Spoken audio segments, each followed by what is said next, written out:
slobode.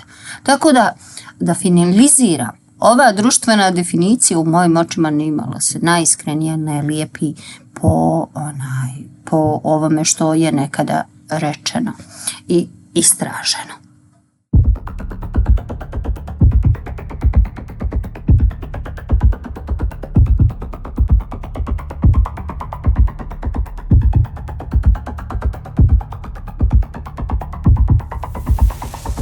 I eto, došla sam na kraju ovih znanstvenih, naučnih, i idem sad polako kao ovom zadnjem instrumentu pomoći poetskoj, u kome, kako sam već naglasila, definicija je bila ova. Čovjek je spoj uma i srca, biće koje sanja, griješi, voli i stalno traži svoje mjesto u svijetu. Ok, i srce. Imam dojam da nikada nisu bili u većoj kontradiktornosti kao danas. Ne znam, vjerovatno sam previše Zapitajte se, bacite jednu analizu, bacite taj jedan pogled, ali povedite računa da bude malo oštriji, malo jasniji. I usmjerite se ka tome i provjerite pođimo od samih sebe, gdje nam je uma, gdje nam je srce. Da li se poklapaju? Da li su u zajedništvu? Da li su u tom spoju? Hajmo se zapitati prvenstveno to. U mojim očima nije to tako. To nije tako. To društveno zajedništvo uma i srca našeg društva danas, prvenstveno društva, ajde da se ne hvatam previše ni pojedinaca. Um je na jednoj strani, emocije su na drugoj strani, kao da je to zabranjeno, da se miješa. Kao da je nemoj u taj kriminal, to je dosta kritično, to nas vodi ka problemima, hajmo se mi držati samo razuma, ili hajmo ili ova druga strana, hajmo se držati samo emocije, hajmo biti kao da je emocija više postala bukvalno kao nešto što je slabo, u bez traga. Ova kontraproduktivnost, zapravo tako nam je plasirano, dospjeli smo do toga kao da je to kontraproduktivno za našu ljudsku vrstu, zapravo kada se um i srce, odnosno razum i emocije, kada se spoje. I vodi nas to, gdje li nas sve to vodi? Onaj koji ima taj balans između uma i srca, on vrlo dobro zna da taj balans vodi upravo miru, slobodi, ljubavi. Vodi onome što je najčistije i najjače u nama. Eto, tamo nas vodi. Ali da, mi imamo problem, nećemo mi mir, nećemo mi slobode, ne, idemo mi ponovo, znate, na početak, hajmo u robotizaciju. Ma neću, ovdje se nerviram. Tako da ovo uvjerenje društveno, a i čak i pojedinačno, da je taj spoj razuma i emocije, jedna kontraproduktivnost, varamo se. I naravno navratit ću se uvijek rado i uvijek sa punom snagom i parom govoreći vama i podsjećajući vas da je upravo to cilj. Idemo ka tome, idemo spajati ove dvije stvari, ne razdvajati ih samo zato što razum on jeste moćan, on jeste naša alatka, ali nije master. Ne može biti master i ne može nas voditi ne može on biti lider bez emocije. To ide zajedno i u paketu. Tako nama Bogom dana ljudima. Dalje, šta je definicija rekla? Biće koje sanja, čovjek je spoj uma i srca, biće koje sanja. Sanjarima medo, sanja, kruške, jeli? Da, u tim nekim oblacima smo, ne dotičemo tlo, hajmo sanjariti, hajmo u te neke iluzorne Instagram fotke, jeli?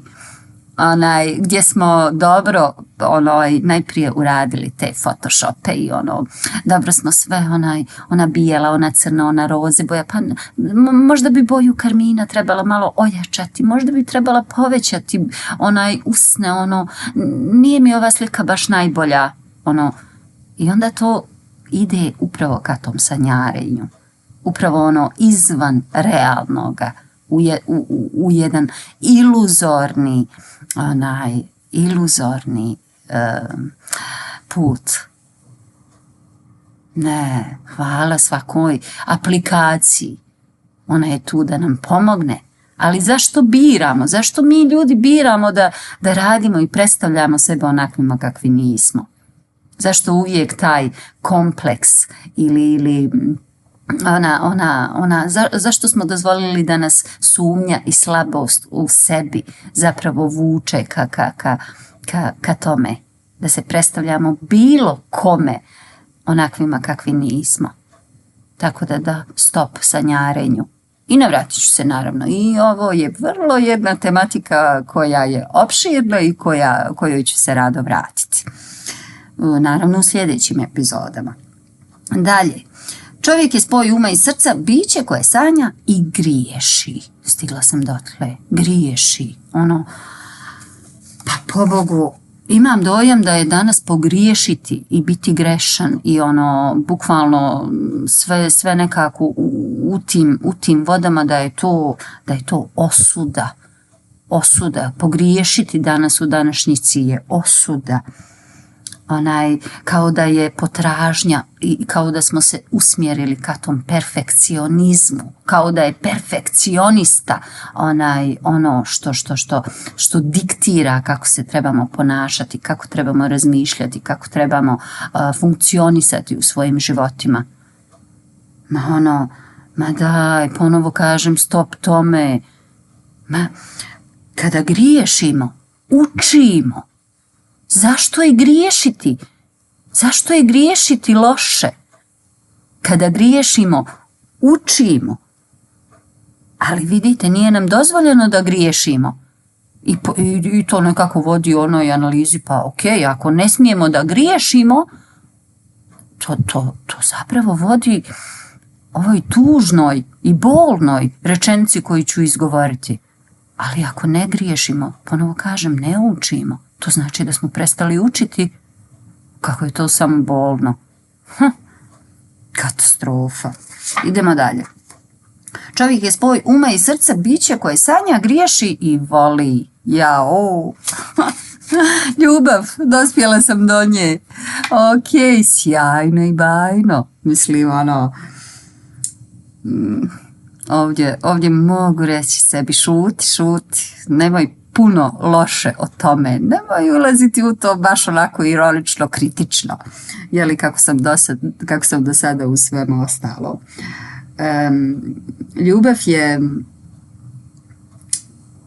Ljubav je resurs, najznačajniji resurs našeg postojanja. Čini mi se da sam to negdje rekla. Nemojte ljudi da to zaboravimo.